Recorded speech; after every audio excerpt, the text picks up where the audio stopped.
And with 3 quarters behind us, we start the 4th quarter in what is still anybody's ball game. On the floor for Boston, Hayward is the 4 with Horford in the middle. Smart and Brown outside on the wings, and it's Rozier in at the point. Defensively, this is what you know. He's coming off a hot game and looking to keep it rolling. Well, you want to slow this man's roll right now if you're the defense, because you've got to make somebody else beat you. He's cooking right now. And the basket is good, and he's got a chance here for one more at the line. Listen, he's been a key component of their offense tonight, efficient and effective. And from everything you hear about Giannis Antetokounmpo, he keeps a laser focus. Basketball and his family are his sole preoccupations. The Bucks making a switch here. Middleton's checked in. Boston also with the sub. Morris is checked in.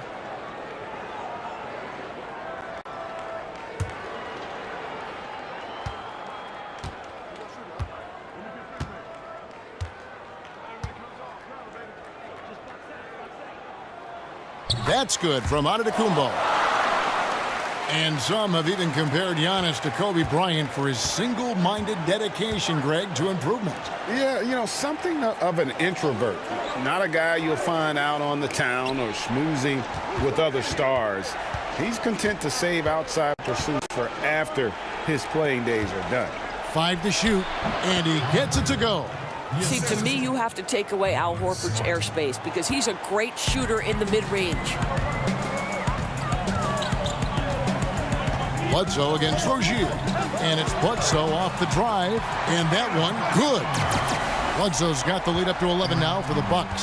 Well, we've seen that movie a few times, haven't we? An easy bucket in the paint. Time called here. The Celtics decide to talk it over. And Marcus Smart, Doris, is a player who will give you whatever he can on offense. Right. Marcus Smart is on the floor because of his defensive abilities. But what Brad Stevens likes to say is, Marcus will make the big shots.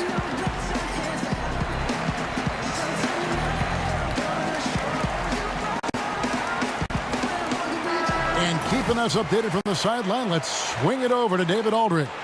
Hey guys, well, I was able to listen in on what Brad Stevens was talking about with his players. He was begging them to step it up. He said, we've got to make the move now. And we're going to be out of time and out of luck. Give it everything you've got out there. Kevin? And so the ball is out of bounds. Rozier touched it last. Well, that's an example of two teammates on a different page. They're both looking at each other like, hey, what was going on there? Bledsoe looking it over. Oh, a nice defensive play to disrupt the alley-oop. And now with the fast break, Smart with the ball. No one near Rozier as he lets it fly. A quick shot there, and it's off target. Bucks leading by 11. Mirotic has a wide open look. Tries again, and Antetokounmpo lays it in. Antetokounmpo's got 7 now in this quarter. The initial miss was the best thing that have happened to them. He was in absolutely perfect position for the putback. And the foul on Eric Bledsoe. That is his first foul of the game.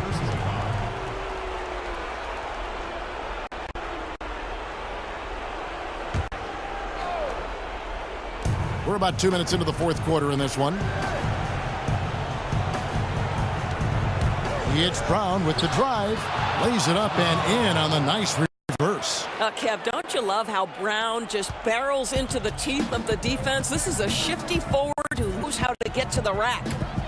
Now here's Bledsoe, and he gets contact and the whistle on the shot. 2 shots coming up. And Boston called for the foul. Well, Doris, we've seen how much organizations set the tone, set the culture from the top on down. What common traits have you seen among successful team ownership? Well, boy, oh boy, so many, I think. Obviously, there has to be some level of financial commitment. Gentlemen, you have to be willing to hire good talent. You have to be willing to hire coaches that you believe either developmentally are going to have a bright future, or if you're hiring an experienced coach with championship pedigree, are you willing to pay those types of positions? What is your commitment to the non-traditional aspects that we've seen take a more informed role in how decisions are made. What is your analytics department made up of? What is your nutrition, your strength and conditioning, your training program? Are you hiring top-level professionals across the board? And then to me, it's always about, there's a great quote that says, any organization is defined by the worst behavior tolerated at the top of the leadership position. Now here's Brown. Over in the corner, Rozier.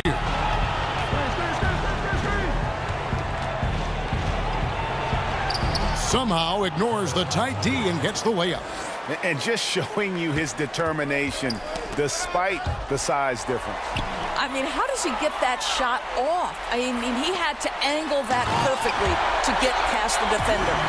I'll tell you, it takes fantastic vision and flawless timing to produce an assist like that.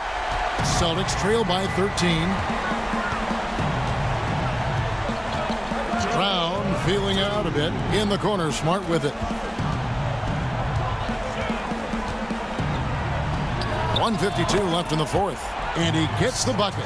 And, Kev, I think it's crucial that Marcus Smart be able to drain these mid-range shots, right? He does a great job squaring himself up. Now, here's Antetokounmpo and the dunk by Lopez. I'll tell you, such a tremendous rhythm to that sequence. Great player movement, great ball movement on the lead pass. Antetokounmpo against Brown.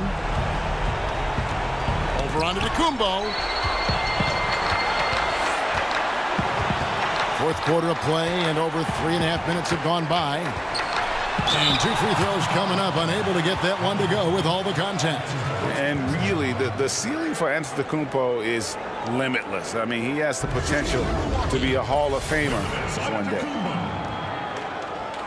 Taking 2 shots.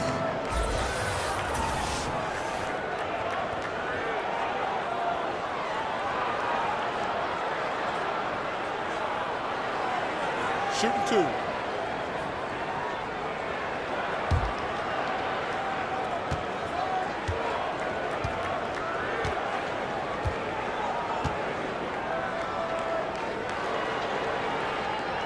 And the first one drops. And no doubt Brad Stevens, one of the most respected young coaches in the NBA. Doris, he doesn't try to coach around foul trouble. You know what I love about Brad Stevens is he's always trying to question the norm, meaning he doesn't want to do something simply because that's the way it's always been done. So just because a guy has 2 fouls doesn't mean he automatically takes them out. I like that kind of out-of-the-box thinking. Both free throws good from Antetokounmpo. G-League, Doris, growing roster of teams, introduced 2-way contracts last season. Is it safe to call it a official minor league at this point, you think? Well, I'm just going to say that I thought this was one of the best changes to the NBA last season. And you look at certain players who went back and forth between the G League, and when they were up with the respective NBA team, they were a significant part of the rotation. Quinn Cook comes to mind. The NBA champion had a 2-way player in Quinn Cook who was a vital part of their G League and then becomes a vital part of their real-time success. To me, what a tremendous platform for player development, Kevin. Yeah, the league has gotten it right with this. Here's Irving. And it's sent back by Bledsoe. There's that wingspan of Bledsoe, once again showing up in the stat sheet, this time with the block. And this is going to end in a lopsided victory. I love the tenacity and aggressiveness as well as the ability to close. You really got to give it up here for Milwaukee. Their shot blocking turned out to give them a big advantage in this game. Yeah, excellent defense around the rim there, Kevin. That they were disciplined and focused.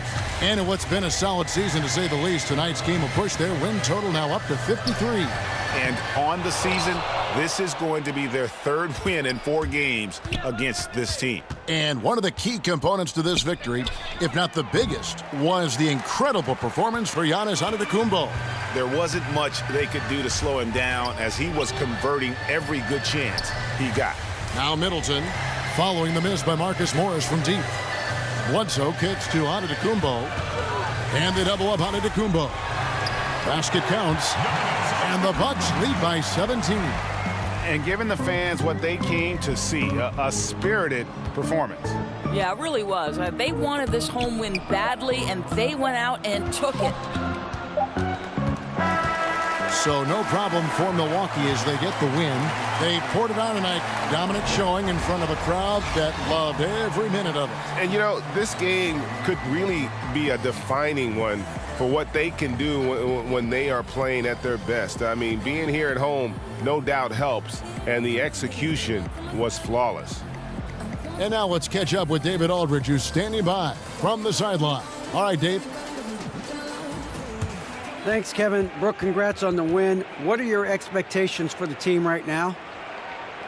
Very high. You know, everyone's been coming together. You know, we've been excited to close the season out the right way, and now you know we're gearing up for a great run in the playoffs.